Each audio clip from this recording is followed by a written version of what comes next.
Hello everyone, welcome back to my channel. I'm Bill. This video is a recap video for the Wednesday online campaign that we have every other week. So last Wednesday we had just played, and right now we're running my online campaign, which is Pathfinder. We have it set in Egypt. They can be from any of the major cultures of the world, from almost any time frame, as long as it's like what was it, Renaissance backwards.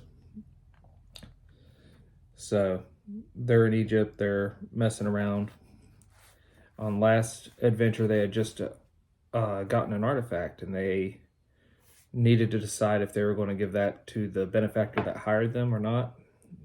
A cult with a group of kobolds and lizardmen attacked them as they exited the dungeon that they retrieved the item in. And that's what happened the game before last. So now they're trying to figure out what they're doing with this item. They take their time debating and trying to go the pros and cons. And they decide that they're going to make the best copy of the item that they can. So they contact the black market, and they have the guy that's good at faking items make them an item.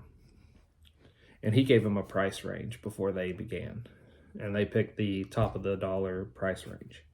So 500 gold pieces later, this item gets made, and it takes them a week. Meanwhile, they come back and find that two of their rooms, I asked for volunteers for this before the game began, two of their rooms had been ransacked, and one item of importance to those characters had been removed.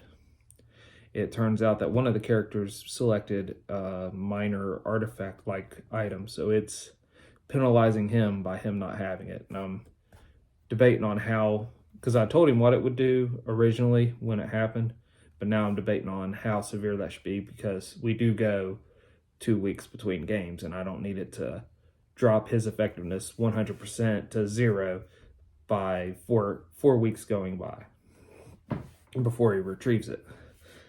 So I might mess with him as every week that goes by he loses a point instead of every day. That seems more reasonable. Or at least every week out a game that goes by he loses a point. So we'll play around with that. I'll talk with that player some more, and we'll figure that out, just so that he is getting a penalty, but it's not severe. The benefit that these players got for their characters losing an item that was supposed to be effective for their characters is every game session they go without retrieving the item, they gain 3 luck points. The maximum luck points they can have is 3. So they can burn all the luck points in one session and gain all 3 back. So that's their benefit. So let's dive in further to what happened. After that, 2 of the characters, which I picked randomly, had 2 rats show up in their room. The occultist character uses Mage Hand to push that rat off a table as a rune started glowing on its head, and a chair froze. The necromancer uses his item that creates a ray of enfeeblement and hits the rat with that, and it does nothing, and then his room explodes. This burns one of his luck points because he had just lost the item. And he is thrown out a window. A bed is upturned and he's thrown out a window, so he takes like 1 damage, and he lands on a awning, like a story down. They pull him off the awning, or he climbs off the awning. Kind of irrelevant how he got off. And that rat is no more, and his room is severely damaged. Well, they end up searching around the rooms that got ransacked, and they find 1 or 2 prints of a very small lizard that looks like it walks upright. So their conclusion is kobolds, which is rightly so. So they inquire where they can find some kobolds. They find whereabouts on a river So they go upstream and they encounter some kobolds, I believe, and take them out pretty quickly. Then they fight some lizard men at some point, and they capture one of them to question. No, they didn't fight lizard men. They followed some tracks after that, and they went and followed it to a ruin that had been occupied by lizard men and whatnot. And they find these cultists, 3 of them, talking with 3 lizard men, 2 of which seem military type, one seems like a spellcaster. And then there's a small group of kobolds as well. And there's some arguments going back and forth. The party members doing the scouting can speak Draconic, so they get information on what's going on, or at least bits of information on what's going on. They go back and get notify the party. Well, the Necromancer enters combat with this group right away with a collar spray. And that collar spray ends up knocking out everybody there because the grounds were under the effect of a extend spell, where it extends the range of a spell. So this 15-foot cone ends up occupying the whole room.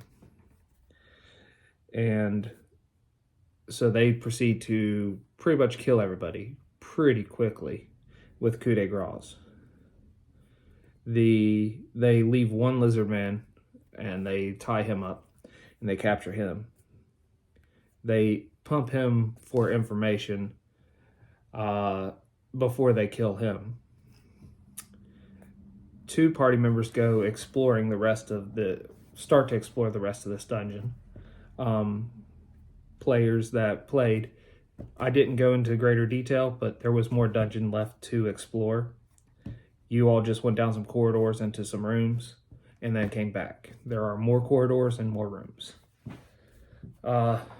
The rogue, one of the rogues in the party, found a chest in the room with the lizardmen and found a trap, made an incredible disabled device check, so ended up with the poison dart that was part of the trap in their possession. They open up the chest and they get some items. One of the party members exploring, he opens a room and he sees a rat staring at him. He stares back at it, and then it kind of crawls off behind something. Then another one, the other player, enters a room. He sees a bunch of lizardmen, and they're competing and talking. 2 of them seem to be arm wrestling. The others are like waging bets and whatnot. And he sees a rat enter the room. He sees the head of the rat begin to glow. He jumps backwards, and then all these wounds open up all over these lizardmen, and they kill over dead. So they come back and report to the party. At this point, there's a loud thunder clap outside, and then this fog starts entering the area. So if any more combat breaks out, because this is roughly where the game ended, if any more combat breaks out, everyone will be under the effects of an obscuring mist for the rest of the area they're in until they can get clear of this. But they begin to hear hoof falls on the ground outside, and then they begin to hear kobolds and lizard people dying, and then they hear a echoing moo as they believe a minotaur is out there raiding the place. That's where the game ended. So the party's going to have fun figuring out what to do and where to go next. Part of the information they got from the lizardman, though, is that the cultists took it to their lair, the items that they took from the party, and their lair is the Tower of Bones. So, note to me, make more information on the Tower of Bones, since all I had was a name originally. This campaign that they're in at the moment, this story arc, was written in like 5 to 10 minutes one morning. They have now made it out of the material I'd written, they had now made it, I don't know, half an hour into that. So they've burned about 3 minutes worth of material so far. And it's been entertaining. So until we all game again, guys, have fun.